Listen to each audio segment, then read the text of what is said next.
En 2021, je donnais un cours de photographie argentique. Puis j'ai demandé aux étudiants de première année de faire un appareil photographique fait maison.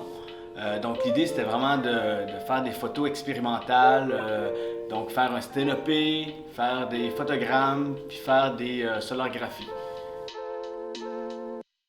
J'ai découvert l'école Marie-Victorin, justement. Puis je suis tombée en amour avec le programme, l'esprit d'équipe qu'il y avait là-bas.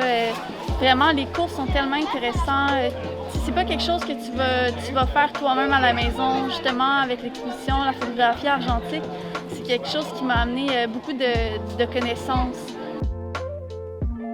Je pense que ce que j'essaie de faire, dégager aux spectateurs, c'est ça? C'est un peu des choqués. J'essaie d'aller un peu en dehors des conventions. Mes photos sont pas nécessairement centrées ou belles, mais c'est vraiment pour ressortir l'effet plus artistique.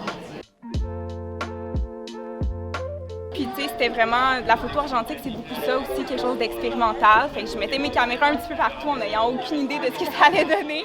Il y en a qui n'ont pas fonctionné, il y en a qui ont fait des choses super surprenantes. Fait que j'étais contente d'en avoir quelques-unes de bonnes pour pouvoir mettre dans l'exposition. Selon tout type d'art, que ce soit en peinture, en photo, vraiment, là, peu importe, il n'y a pas une interprétation fixe. Tout le monde peut voir quelque chose de différent, puis c'est ça la beauté de l'art, en fait.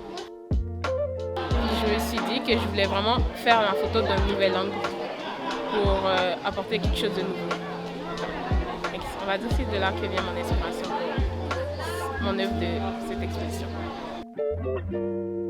Ça va quand même marquer ma vie comme étant artiste. Je pense que c'est quelque chose qui va vraiment comme m'aider plus tard, surtout quand je vais parler aux autres artistes, dire que j'ai eu une exposition en propos du photo argentique. Alors, ouais. Parce que l'œuvre, en fait, aurait une pérennité artistique, puis ça serait voué à la collectivité. Ce ne serait pas juste finalement une formalité académique. Donc ça change un peu la manière de faire de l'art. L'idée derrière tout ça, c'est vraiment de mieux comprendre le métier d'artiste, puis de privilégier les expériences de terrain comme pédagogie.